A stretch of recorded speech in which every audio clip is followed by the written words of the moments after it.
Bonjour les amis, bonjour à nouveau. Alors avant d'aller me promener à la plage et aller chercher Jérémy au golf, je vais voir si je peux faire un peu de practice. Eh bien, j'aimerais vous annoncer le programme pour cette semaine. Alors cette semaine, vous aurez un live spécial sur la théosophie, la société théosophique et le spiritisme. Donc on parlera notamment de réincarnation, les imbéciles qui pensent qu'il y a une âme éternelle et les imbéciles qui pensent qu'ils sont la réincarnation de Cléopâtre, de Jules César ou de Napoléon. Puisque tout ça, ça fait partie du mouvement New Age, mais ça fait aussi partie du satanisme. C'est un des concepts du satanisme et du luciférisme. Une des bases du luciférisme, c'est la croyance dans la réincarnation. Je rappelle que dans le bouddhisme et dans l'hindouisme, il n'y a pas de réincarnation puisqu'il n'y a pas d'âme immortelle. Dans l'hindouisme, il y a un soi qui suit un cycle d'existence, donc il va avoir un certain nombre de renaissances. Et dans le bouddhisme, il y a un flux de conscience qui se recompose en permanence et qui en fait va passer par des états transitoires où il se manifeste de façon corporelle. Donc ce sont deux conceptions qui sont bien différentes. Le terme de réincarnation, c'est un terme qui a été inventé par le spiritisme et qui est lié à l'invocation des démons, des diables, des âmes des ancêtres et de toutes les choses en décomposition. Ça donne toutes ces théories de mémoire akashique, etc., qui est le propre de la société théosophique et aussi du spiritisme d'Alan Kardec. Toutes ces conceptions grand public qui sont maintenant très vulgarisées, puisqu'on le dernier des gourous New Age et sa communauté de zombies va vous parler de réincarnation, de karma, etc. Vous allez vite vous apercevoir en allant au texte hindou et au texte bouddhiste qu'en réalité il raconte des imbécilités pour occidentaux. Et on a dans la société théosophique ces liens avec la pédocriminalité, le luciférisme, les Rockefeller et la couronne britannique, notamment les services secrets britanniques. Il y a un mouvement très intéressant qui a tracé, qui est à l'origine du New Age et de toutes les conceptions que vous pouvez entendre dans les sites de conspirationnistes, parce que généralement, ils ne se rendent pas compte, mais les conspirationnistes, ils sont New Age. Quand ils sont plutôt de gauche, sensibilité bisounours. Quand ils sont de droite, sensibilité nationaliste, en réalité, c'est une autre forme de la théosophie à laquelle ils se réfèrent. La théosophie était plutôt du côté marxiste et socialiste, tandis que de l'autre côté, l'anthroposophie, elle a complètement trempé dans le nazisme. Elle est même le bain culturel ou pseudo-culturel ou anticulturel dans lequel est né le nazisme. Donc c'est très intéressant parce que quand on s'intéresse à la culture de l'extrême droite nationaliste, et en particulier à celle qui est homophobe, judéophobe, antimaçonnique, islamophobe, etc., donc cette bande de psychopathes nationalistes qui généralement n'ont d'ailleurs pas de lien génétique avec la France, qui sont assez souvent d'ailleurs des descendants d'immigrés qui veulent être plus français que les Français, plus nationalistes que les nationalistes, parce que la République tout simplement les a dressés de cette façon-là pendant un certain temps chez les arriérés. Et maintenant, la République les a plutôt dressés au consumérisme, à la vente de drogue, à l'argent facile, etc. Donc c'est toujours intéressant de revenir à la source de ce que René Guénon a appelé l'erreur profane et qu'il attribuait à une profanation des sens traditionnels, en particulier de la gnose, qui avait été commis par un certain nombre de groupes lucifériens et satanistes. Donc on va traiter de ça cette semaine. D'autre part, cette semaine, on aura très certainement un deuxième live sur les produits des conspis. Vous vous souvenez de l'anassurance, l'anassurance de Dieudonné, mais il y a aussi tous les produits qui ont été tentés dans les milieux conspirationnistes. Il n'y a pas que celui-là. Je passe sur le C-stress, sur les ventes de masques, etc. Où en réalité, on s'aperçoit chez ces gourous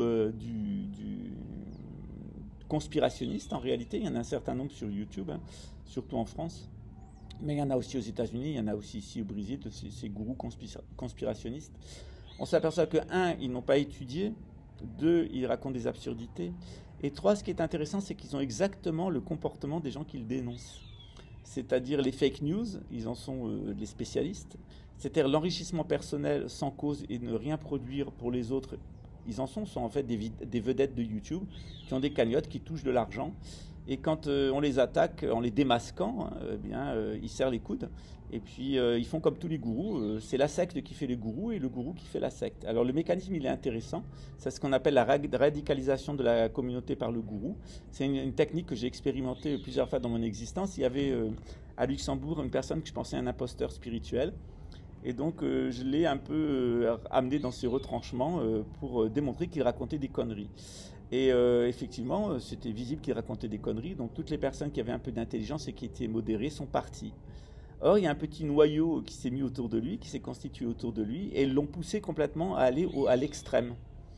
Et l'extrême dans lequel ils l'ont amené, c'est les extrêmes de toutes les sectes. La secte fait le gourou fait la secte, c'est-à-dire que la secte va entretenir le gourou dans ses pires penchants de mythomanie, de paranoïa, de victimisation, lui contre la société. Il est attaqué, la société l'attaque, etc. Ça marche toujours, hein. C'est l'inversion accusatoire. D'ailleurs, Hervé Ryssen en avait fait un livre qui s'appelle L'inversion accusatoire. Et c'est très souvent le cas chez les violeurs d'ailleurs. Les violeurs et les harceleurs, quand on les démasque, et les techniques elles sont très simples. Vous avez un excellent livre qui s'appelle Les manipulateurs sont parmi nous, qui vous permet de tabuler en fait, de voir qu'est-ce qu'un manipulateur et les techniques de contre-manipulation. Ça existe aussi pour les pervers sadiques. Improprement parler des pervers narcissiques ou les pervers égocentriques, c'est-à-dire qu'il y a un certain nombre de techniques qui permettent de les déstabiliser et de les faire réagir, ainsi que de radicaliser leur communauté autour d'eux. Donc ça permet de les faire tomber, de les démasquer en public. Et ce qui est très intéressant dans les épisodes qu'on est en train de vivre ces derniers jours, c'est que en fait, Jim est en train de montrer exactement la preuve de ce que je dis. C'est-à-dire que d'abord je l'ai poussé depuis des semaines en le discréditant intellectuellement parce qu'il n'a aucun crédit intellectuel, et pour se donner du crédit intellectuel il a contacté un certain nombre de personnes qui se sont laissées berner exactement sur la méthode Soral, c'est-à-dire toutes les personnes qui sont allées sur Égalité et Réconciliation, elles ont été discréditées en réalité, parce que Soral était un agent du système financé par Pénac depuis Israël. Égalité et Réconciliation nous l'explique très bien Salim Laibi, qui est quand même un très très grand intellectuel algérien. Il fait vraiment honneur aux arabo-musulmans. Je dois dire qu'en France, on a quelques pointures en matière d'arabo-musulmans en France, dont Salim Laibi, mais il y en a d'autres. L'Algérie a donné, et le Maroc et la Tunisie ont donné de très grands intellectuels à la France, à commencer par Saint-Augustin d'ailleurs, qui est le plus grand des théologiens catholiques et qui était algérien. Quoi qu'il en soit, c'est toujours assez intéressant de voir comment une communauté qui a un gourou plus ou moins charismatique, un joueur de flûte, va se radicaliser sur une thématique de la haine. Donc c'est le bouc émissaire, c'est le franc-maçon, c'est le juif, c'est l'homosexuel, c'est l'étranger, hein. C'est jamais la faute de l'Européen, c'est-à-dire l'Européen, il a colonisé tout le monde, il a imposé sa culture partout, il s'est déchristianisé, mais la faute, c'est la faute des musulmans. C'est-à-dire l'Occident est devenu complètement sataniste à cause de la théosophie, notamment à cause du spiritisme, à cause d'une dégénérescence des initiations et de la culture occidentale, ce que Roger Domergue, qui était un éminent intellectuel juif, d'ailleurs aussi d'Afrique du Nord, appelait tout simplement le judéo-cartésianisme, c'est-à-dire une espèce de démence basée sur des éléments épars du sémitisme, et qui vont donner une espèce de délire édomite assez classique, où il y a des thématiques qui sont récurrentes, qui est la haine totale des juifs. Alors, les juifs sont responsables de tout, hein. Voilà. Alors, Bernard-Henri Lévy, ses deux parents ne sont pas juifs, ils ne pratiquent pas le judaïsme, on ne l'a jamais vu dans une synagogue, en tout cas ils ne respectent pas la Torah. Donc pourquoi le cataloguer comme juif alors qu'il y a des tas de juifs croyants qui sont de bonnes personnes, qui respectent la Torah et le Talmud, qui sont de très très bonnes personnes, et dont on ne parle jamais et qu'on n'estampille jamais. Donc on pourrait dire Bernard-Henri Lévy est un mauvais philosophe, et le démontrer c'est assez facile à faire. Après le fait que sa famille ait pu pratiquer à un moment le judaïsme, c'est complètement anecdotique. Voilà. Par exemple, on ne dit pas Jim le Veilleur le catholique. Sa famille en Italie, dans le sud de l'Italie, qui avait 54 enfants à chaque génération, et qui était très pauvre et qui mangeait les pissenlits par la racine, et qui a migré partout pour échapper à la pauvreté et au manque d'éducation, y compris en rentrant en concurrence avec les salariés français, les travailleurs français, et y compris en suçant les fonds publics français. Ce que Jim le Veilleur d'ailleurs dit à des arabo-musulmans, mais il faut dire que sa famille était une famille de migrants, sa famille a vécu de l'aide sociale française, et que les Italiens, on en a expulsé quand même 400 000, et ils ont rempli les prisons pendant un certain nombre d'années en France, en Belgique, etc. Alors bien sûr, après ils se sont intégrés, la plupart sont des braves gens d'ailleurs, il y avait quelques excités, et puis ils ont fini par faire partie de la culture française qui s'est modifiée au cours des années, et pourquoi pas, voilà. Alors on peut juste leur reprocher d'être républicains, et puis chez les pieds noirs d'être masochistes, parce que soutenir la République alors que c'est la monarchie qui a conquis l'Algérie, voilà. Et ensuite être autant nationaliste français alors que la France vous a considéré comme des sous-hommes qu'elle plaçait dans une colonie, et ensuite elle ne voulait pas, parce que De Gaulle ne voulait pas des pieds noirs, il l'avait très bien compris, il leur a dit.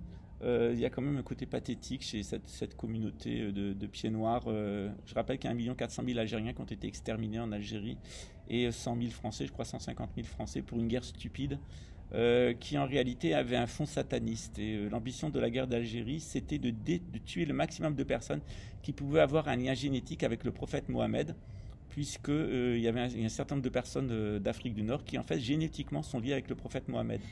Et ce dont avaient peur les satanistes, c'est justement la venue du Mahdi depuis l'Afrique du Nord. Et le massacre des Algériens, d'ailleurs, correspond au fait qu'il y avait des grandes tarikas soufis, notamment à Mostaganem. Ma grand-mère a été initiée dans le soufisme dans ces lieux d'Algérie. Et que ce que visait la République française, c'était évidemment détruire ces confréries soufis, exterminer les descendants du prophète et empêcher la venue du Mahdi. Et donc, c'est 1 400 000 morts qui ont été commis par les Pieds Noirs. Les appelés du contingent, dont 150 000 sont morts, je crois. C'est quand même d'une grande tristesse. Et voilà, donc on a quand même des gens qui ont quand même du sang sur les mains. La colonisation et les gens qui ont contribué à la colonisation ont du sang sur les mains. Et ce sang appelle vengeance. Et on voit très bien dans les prophéties de Nostradamus, d'Aloïl Mayer ou de Saint-Malachie que effectivement à la fin de la civilisation occidentale, il y aura une facture qui sera présentée aux Édomites qui se seront, alors pas ceux qui seront restés chrétiens et qui sont restés ardemment chrétiens et connectés à Jésus et qui auront une vision juste de la théologie, mais en tout cas tous ceux qui auront sombré dans le New Age, dans la laïcité, dans l'apostasie des religions du livre, effectivement pour eux ça risque d'être un petit peu difficile et la sanction risque de s'abattre sur eux. Donc on parlera de ça cette semaine. On parlera d'abord de la théosophie pour vous arriviez, lorsqu'une personne vous parle, à identifier la différence entre un discours chrétien et occidental, traditionnel, et un discours luciférien, sataniste, et typiquement édomite en réalité, c'est-à-dire romain. Et puis on parlera effectivement de la complosphère, la fachosphère, de son idéologie, puis surtout de ses réalisations, parce que généralement, souvent on m'a dit le bouddhisme c'est très bien, ça prêche la compassion, ça prêche l'amour envers les autres, mais qu'est-ce que toi tu as fait? Est-ce que c'est un amour comme ça, il est gentil, j'aime tout le monde, etc. Et c'est la compassion. Ah, je suis assis en méditation que j'éprouve de la compassion pour d'autres. Non, le bouddhisme, c'est de l'action. C'est la compassion en action. Donc, on comparera, par exemple, les actions caritatives, par exemple, de notre temple. Et puis, à côté, et ce qu'on a fait. Je vais d'ailleurs faire un montage pour vous montrer tout ce qu'on a réalisé dans le coin et tout ce qu'on est en train de réaliser. Et puis aussi l'aide de bénévoles, parce que moi, j'ai pas besoin d'argent. L'argent, on l'a. On a des gens qui nous aident, des juifs et des musulmans qui nous aident pour aider des chrétiens. Et c'est ça, quand on a la foi. Ici, on a la foi au Brésil et les juifs n'hésitent pas à aider les chrétiens et les chrétiens n'hésitent pas à aider les juifs ou les musulmans, ainsi de suite. On a des communautés qui sont assez unies parce qu'on a tous la foi et on sait qu'on croit dans le même Dieu. Après, on va regarder ce que font les gens du New Age, on va voir ce que fait la complosphère, et puis on va s'intéresser aux œuvres d'Alain Soral. Alors pas ses œuvres sociales, parce qu'il n'y en a aucune, mais on va s'intéresser à ce qu'a fait Alain Soral en réalité pour la complosphère. Puis on va s'intéresser à ce qu'a fait Dieudonné pour la complosphère, concrètement. Et puis on va s'intéresser à ce qui a été fait concrètement à Marrakech avec l'argent qui a été donné. Et là, ça risque d'être un petit peu plus fâcheux. Voilà. Alors évidemment, l'inversion accusatoire et la victimisation, on dit souvent que c'est un défaut des sémites, mais je rappellerai que les édomites, c'est des sémites, et même des sémites qui ne sont pas de très bonne qualité. C'est même les pires des sémites, puisque Jacob Israël a eu la grande intelligence de ravir son droit d'aînesse auprès de son père Isaac à Ésaü, Édom, c'est-à-dire le plus crétin de la communauté. Tellement crétin qu'il a inventé l'Empire romain, ensuite l'Empire britannique, et encore plus crétin que maintenant il essaye de nous s'imposer un gouvernement mondial avec une banque mondiale. Voilà. On n'en a pas fini avec l'élite, son idée d'une monnaie électronique généralisée et son idée de transformer le monde en une parcelle de nations qui serait réunie au sein de l'ONU sous la tutelle d'un gouvernement mondial. Voilà. C'est le projet du nationalisme, en tout cas c'est pas le nôtre, c'est pas le projet de la synarchie. Ça a détruit le monde depuis Philippe le Bel. C'est 720 ans de destruction qui nous amèneront à 2027 avec le châtiment et la destruction de l'Occident. Et on doit dire que même si ça sera douloureux et qu'on perdra sans doute beaucoup de personnes, il était vraiment temps qu'on mette fin à l'Occident. Et à ce titre, je vous invite à relire le livre de René Guénon, Orient et Occident. Et je vous invite à relire La crise du monde moderne et Le règne de la quantité et des signes des temps de René Guénon, et de suivre les émissions de Salim Laibi. Alors, Salim Laibi, c'est un guénonien comme moi, c'est un intellectuel algérien, comme moi d'une certaine façon. On a un peu des origines communes, et c'est en tout cas la personne qui a démasqué l'imposteur Alain Soral dans son livre Alain Soral, le mythomane. Et il pourrait écrire d'ailleurs un deuxième livre qui s'appellerait Les psychopathes dégénérés, complètement ravagés du cerveau. Alain Soral, l'école des gourous, sur YouTube. Et il y a un certain nombre de psychopathes soraliens. Il y a quelques mois, on a eu affaire à Divivina Maison du Vin, psychologuette, criminologuette, et je sais quoi encore, guette sur Internet, avant qu'elle aille se coucher. Elle revient de temps en temps sous des pseudos, quand elle n'a pas pris son Zyprexa. Elle a très bien compris que ça allait finir en tôle et avec une camisole, mais visiblement, la danseuse aux luttes n'a toujours pas compris qu'en réalité, c'était cuit pour lui depuis longtemps. Et que la justice, elle a fait son travail, le juge d'instruction a fait son travail, et que ce qui va péter à la gueule aux gens qui continuent à le soutenir, malgré, je dirais,